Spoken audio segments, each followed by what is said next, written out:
कहानी है उत्तर प्रदेश में बसे एक छोटे से गांव की। गांव हलचल भरा और मस्ती भरा था। जगह जगह लोगों के ठेले और ढाबे थे। सबसे मशहूर एक ही ढाबा था जिसका नाम था मस्त ढाबा। लोगों को मस्त ढाबा इसलिए पसंद था क्योंकि वहाँ बिरयानी और छाछ दोनों मिलती थी।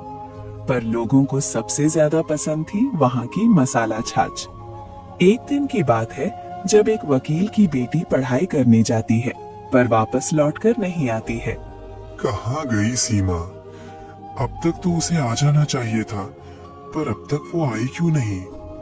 वकील साहब टेंशन में यहाँ वहाँ घूम रहे थे। तभी उन्हें एक फोन आता है। सुन, अगर तू चाहता है कि तेरी बेटी सही सलामत तेरे घर वापस आए, तो जैसा जैसा मैं कहूँगा वैसा वैसा तुझे करना पड़ेगा। कौन हो तुम और क्या चाहते हो तुम? अगर मेरी बेटी को कुछ हुआ ना तो तुम्हें छोड़ूंगा नहीं, याद रखना तुम। आवाज नीचे करके बात करो वकील साहब। अगर अपनी बेटी को बचाना चाहते हो तो मेरी बात सुनो। आज से कुछ महीनों बाद मैं तुम्हें दोबारा फोन करूंगा। तुम्हें एक काम करना होगा। अगर वो काम करोगे तभी आज तुम्हारी बेटी को छोड़ूंगा। ठीक है, फिर तुम बताओ मुझे क्या काम करना होगा। कुछ महीनों बाद मैं वो काम जरूर करूंगा।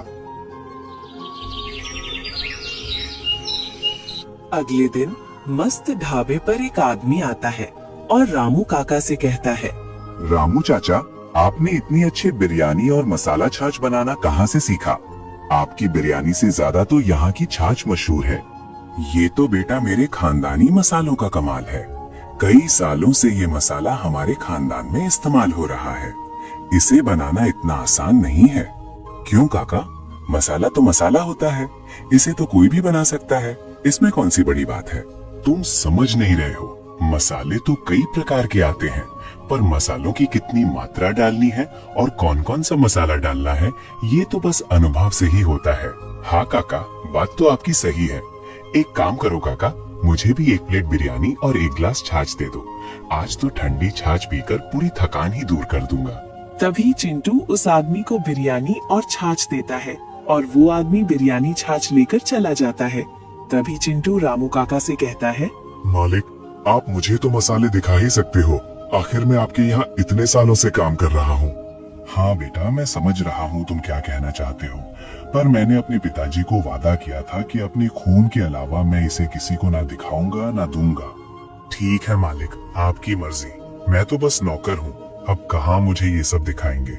इतना कहकर चिंटू बर्तन धोने के काम पर लग जाता है और बूढ़े काका को चिंटू को देखकर कुछ तो अजीब सा लग रहा था। उनका दिल बेचैन हो रहा था। फिर चिंटू और रामू काका सारा सामान बेचकर घर जाते हैं।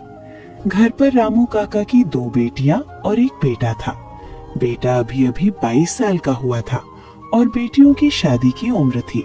गुड्डू बेटा, सुनो जरा, तुम मेरे साथ चलो, मुझे तुमसे कुछ बात करनी है। रामू काका गुड्डू के साथ दूसरे कमरे में जाने लगते हैं और ये चिंटू देखता है। वो थोड़ा संकोच करता है कि आखिर ऐसा क्या होगा। क्या हुआ पिताजी? आपने मुझे यहाँ अकेले कमरे में क्यों बुलाया? ऐसी क्या बात हो गई? बेटा, मैं अब तुझे एक चीज बताऊंगा। अब तेरी उम्र हो गई है, तो अब ये काम तुझे ही करना होगा। पिताजी, ऐसा क्या काम है जो आपको मुझे यहाँ अकेले बुलाकर करना पड़ रहा है? बताइए।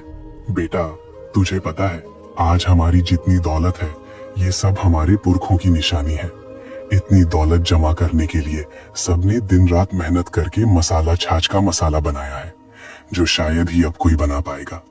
मुझे बस तुझसे ये चाहिए कि अगर आगे चलकर मुझे कुछ हो जाता है तो ये मसाला तू संभाल कर रखेगा। ठीक है पिताजी, मैं आपसे वादा करता हूँ कि चाहे कुछ भी हो जाए मैं ये मसाला संभाल कर रखूंगा। ठीक है बेटा, अब तू इतना समझदार तो हो गया है कि तुझे सब चीजों की समझ है। बस ये बात किसी को बताना मत। ये सब बातें रामू काका गुड्डू को बताते हैं और चिंटू भी अब अपने घर जाने लगता है। घर जाते जाते उसे बरगद के पेड़ के नीचे उसका दोस्त बैठा दिखाई देता है। अरे चिंटू, कहाँ चले? हमें अनदेखा करके? यहाँ आओ, यहाँ आओ, कुछ हालचाल पूछ कर जाओ।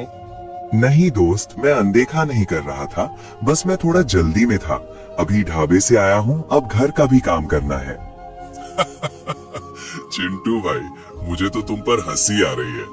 तुम तो कह रहे थे कि कुछ महीनों में तुम मसाला छाछ का मसाला बनाना सीख जाओगे और बहुत अमीर बन जाओगे, लेकिन अपनी हालत देखो, गधे की तरह काम कर रहे हो। हंसने की बात नहीं है, कुछ दिन रुक, तू देखना, तू आएगा मेरे पास और बोलेगा, चिंटू तू तो अमीर हो गया, मुझे भी अमीर होने में थोड़ी मदद कर दे, और फिर मैं तेरे पे हंसूंगा। अच्छा ठीक है ठीक है। तभी चिंटू गुस्से में वहाँ से चला जाता है।